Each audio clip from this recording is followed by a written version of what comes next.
Let's create a new SmartGraphs activity called Phase Change. It's going to have 4 pages. I recommend that you sketch in some way what you want your SmartGraphs activity to look like before you actually make it. Here it's just literally a sketch to show you what each page looks like. Page 1, predict, page 2, compare, and so forth. To create the activity, you're going to fill in forms that describe each page, and when you're done you'll have an activity that looks like this one, where on the first page somebody gets to predict what they think a graph looks like. On the next page they can compare it to some real data. Here's a constructed response box where they can write about it, and I'll just show you quickly the other pages. Here's a pick a point sequence, and they have to select a point to show that they can interpret the graph. And then on the last page there's a multiple choice question about phase change, which is the point of the activity in a way. So there's a lot going on in the activity, even though it's only 4 pages, but it'll just be a matter of filling in forms and then you'll have your activity. So to begin, log in to the authoring system at smartgraphsauthoring.concord.org and then click the button for New Activity. Give your activity a name, and my login name is test, but I could just as well give it any other name, and we can come back to grade level and subject area later. Create the activity. Well, we know that activities have pages. We need a new page. That'll be our first page, and we're going to call that page predict, which you may remember was what I wrote on my sketch, and then I'm going to put in some text here. So I've typed text in here, water is heating on a stove, and so forth. This will all appear on the first page in the left pane, and you can just type normally. It is HTML text, and so one thing you may notice here is that I put in these little codes for line breaks so that the spacing looks good when the page is created. You do not have to fill in position. Eventually we're going to eliminate that from the form, but once your text is in, you can always change it. I'm going to create the page, and now I have page 1. I'm going to go back to the starting point. It tells me I have 1 page in there, the predict page that we just created, and now I'm going to show you a kind of little trick. Here's the way you can view it or run it really as the author. I'm going to right click and open that in a new tab. So up here I now have a view of the activity that I've just created, and this is a special view for authors. It's kind of handy to have the 2 tabs open at the same time. One where you're working under the hood, so to speak, you're building the activity, and the other tab where you're looking at what you've created. Notice that the text on page 1 appears here, but there's nothing in the right-hand side because we haven't created it. Down at the bottom it shows there's exactly 1 page, and that page is called predict, and it has 1 step in it. Later on, this special author view with the left-hand navigation will be handy because it'll allow you to skip from 1 page to the next without going through all the ones in the middle. So now the next thing we want to do is go back to the tab where we're building the activity, go to page 1, and add something on the right side. Those right side panes appear over here. We're going to put in a new prediction graph pane, and here's the form that we need to fill in. and I've filled in data on the form. The name of the graph on the right is going to be temperature of the water. Temperature will be on the y-axis. I'm going to use degrees Celsius as my units. I've given a y-min, a y-max, the number of tick marks. That includes, it's really the interval, number of intervals. Time is going to be measured in minutes. And now I'm going to click Create Prediction Graph. Okay. If I refresh my screen over here, I see, lo and behold, I now have a prediction graph on the right side of the page that I've just created. What's more, the prediction graph actually works, and I can make a prediction here. I could reset it if I want. So I've actually created a working activity now.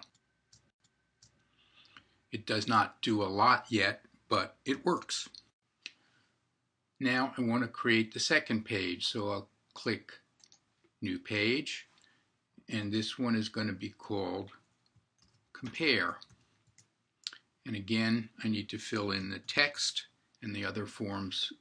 That's the only other thing on this page in the left pane. So I've just typed in the text. I don't have to fill in the position. I create the page, and I now have a second page. I want another graph to appear on the right. This is going to be what's called a predefined graph pane, and is yet another form to.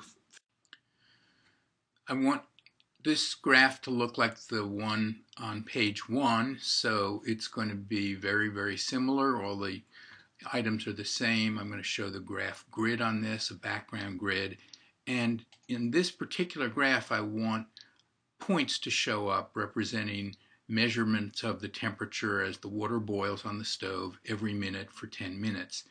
It's handy to put those data into a Word document where you can paste them into the form, or you could copy from here and paste them because you're going to need them again.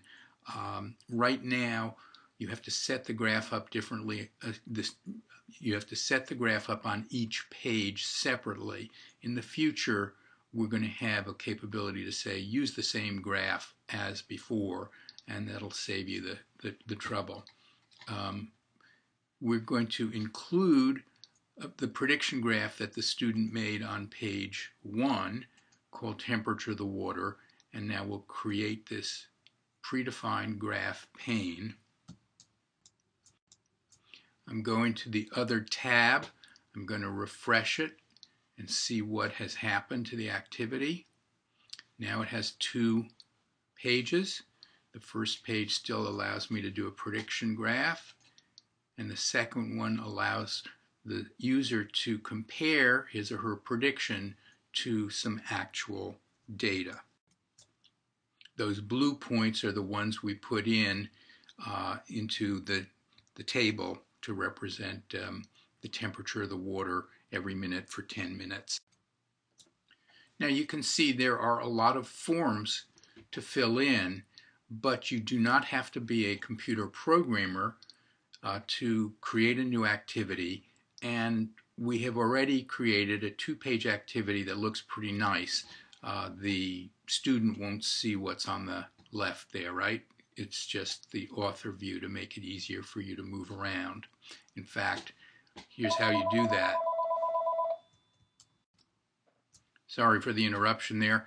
If you push the edit button that's only available for this special author view, you can move from page to page and even look at individual steps and then go back to run and pick up wherever you left off. In other words, where you left off in the left column there. Whatever you clicked in the left column, it'll start to run there. Now on this page, I want a constructed response answer box where the student can compare his or her prediction to the actual data. So I'm going to go back here, hit the back button several times, and now I see this is what's on the left of the page, this is what's on the right of the page, namely the graph, and I want a new constructed response sequence to appear on the left side of the page. I can give it any name I want. Question about comparing, and I've copied the data from a Word document. You don't need to fill this box in. I'll show you what that is in a minute. Going back over to refresh this page, we see now, and I'll go right to page 2. No, I won't. I'll go to page 1 and I'll make some kind of a silly prediction. The initial text is enter your answer here. That's the default. And now we have a question. In what ways does your graph closely match the actual data? And in what ways is your graph different? And that's what I wanted. On to page 3. On page 3, I want the student to interpret the graph. I'll use what's called a pick-a-point sequence, where the student must click a particular point on the graph to answer correctly. First, I'll fill in the text here. I don't need position. I've created the page. I'm going to want that same graph to appear on the right. It's a new predefined graph pane. Someday you'll be able to say just use the old one. I fill in the form as before. I create that pane.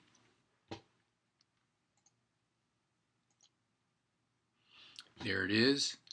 And I want a table of data to appear underneath it, so I'm going to put a table pane on the right. Doesn't much matter what I call it, I'll just call it table. And going back, or going up to my activities and going through phase change, here's what it is. On page 3, I've got some text on the left, a graph on the right, a table underneath the graph, and I want a new pick-a-point sequence to appear on the left side of the page. I gave the pick-a-point sequence a name. It doesn't matter because it's not going to show up for the student. The initial prompt is the question for the student. I happen to have used the HTML code for italics here, so the word before will appear in italics, but you don't need to do that. The give up is if they cannot click the correct point, eventually they get this give up answer.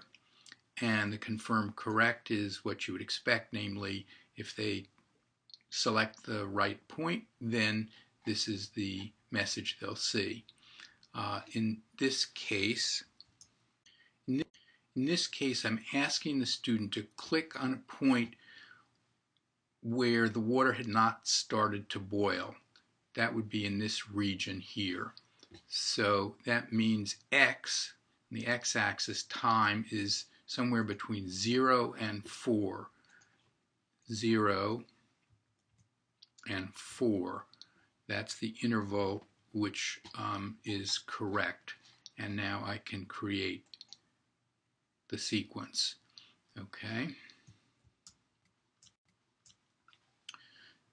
If I click the back button a couple of times, I see the text that appears on the left, the graph and the table that appear on the right, and the pick-a-point sequence that we just created, which will also appear on the left side of the page. Let's look at it in SmartGraphs. Let's refresh the page. We now have 3 pages. I will jump to page 3, available in the author view but not the student view. Click a point in the graph or a row in the table representing a time and temperature before the water began to boil. This is the italicized word. And if I do that correctly, I get the answer or the message, yes, that is correct. Any point in this region represents a time before the water began to boil. This region is going to be highlighted, but we have not done that yet. So for that pick a point sequence, I want to add a visual highlight if the student is correct. And I'm going to do that by here, confirm correct prompts, a new range visual prompt. I could do circle a point, I could do some line to the axis, but I'm instead going to do a new range visual prompt.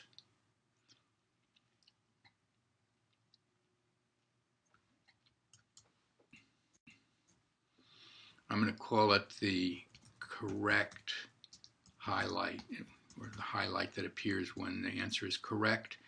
And the range from 0 to 4 will be highlighted. I'm going to select green as my color and create the visual prompt.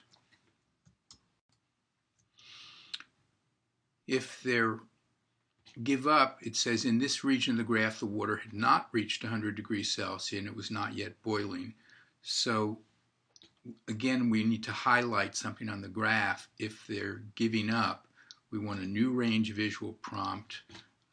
So it's highlight if give up, and we want the same region from 0 to 4.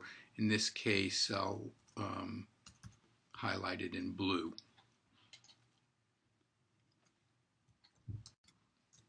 So if I refresh this page, start running everything on page 3 and get it right, I should see a green line, and I do. And this, if I got it wrong,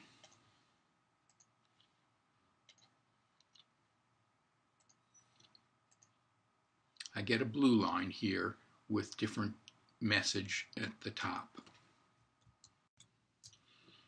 So here's what it looks like in the pick a point sequence. I have the highlight that appears if the student is correct, a highlight if they give up, and I do want one hint so that they get more than one chance if they're wrong.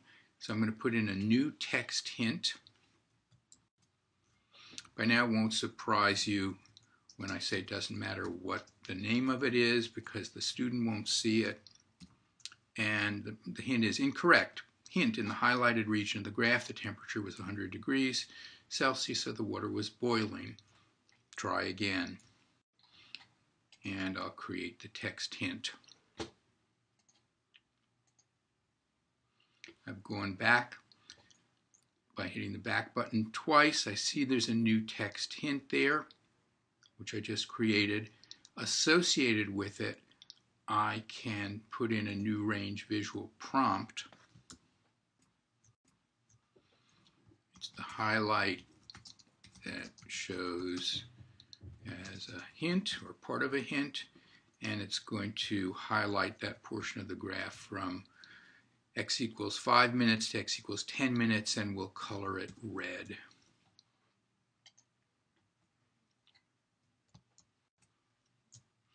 I jumped over to the tab running the activity. I refreshed it. We have 4 steps now instead of 3, and if I click on a wrong answer, I should see a highlighted area and a message with a hint in it, and that's what I'm seeing. Incidentally, if I try that again, if you're not familiar with SmartGraphs, a student can answer by clicking in the table as well as the graph, and they would get the same feedback because they answered wrong in this instance. So we've created 3 of the 4 pages. The last page is going to have a multiple choice question on it, and I'm going to call it phase change. That's the name of the page. And the text says it may seem strange that the temperature does not continue to increase after the water begins to boil. Someone might ask you why, and then we're going to ask the students a multiple choice question. And this is, of course, the riddle or interesting, mysterious thing about the graph where the temperature stays the same. So we'll create the page. I have just added the same graph that you've seen in other pages and a table under it. I'm not going to show you that because we've done it before. That's what's on the right side of the page, and on the left under the text I want a new multiple choice sequence. Here's the question that I want the student to answer. Why did the temperature stay the same after it reached 100 degrees Celsius? There's a give up message and a confirm correct message. That is correct. And this one is about phase change. Sequential feedback would mean that the first time they get it wrong, they get the first message. The second time they get it wrong, they get the second message, and so forth.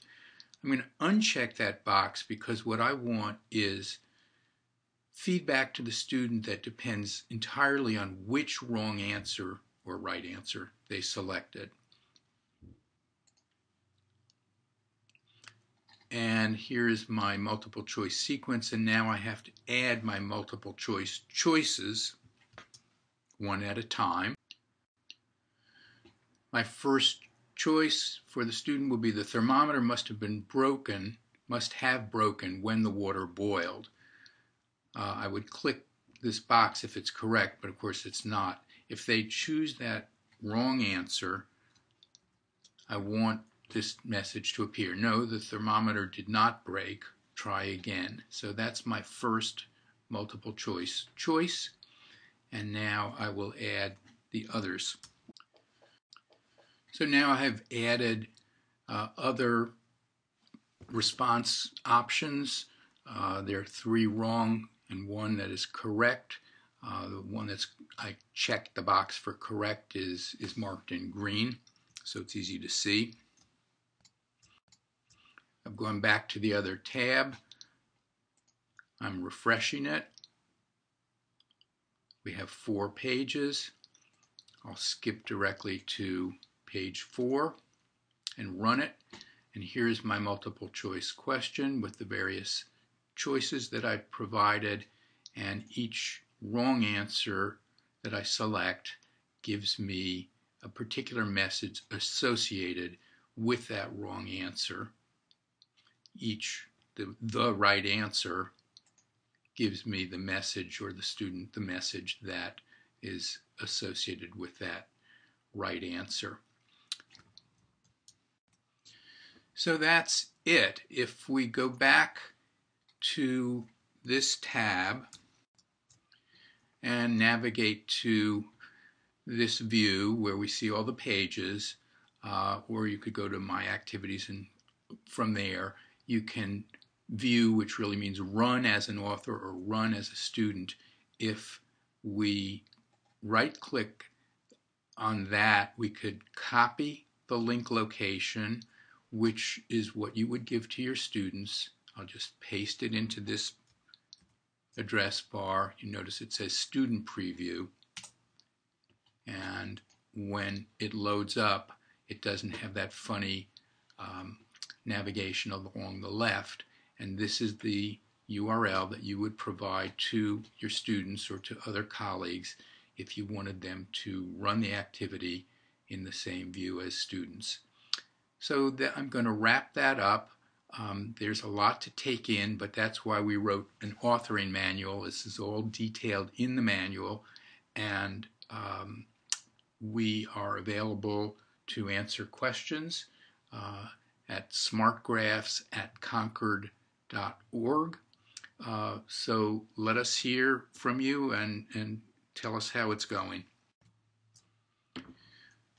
SmartGraphs is unusual in allowing other people to author new activities and to share them. We think this is going to be very useful. We'll continue to make the authoring system better and better, and we look forward to having many new activities created with the authoring system.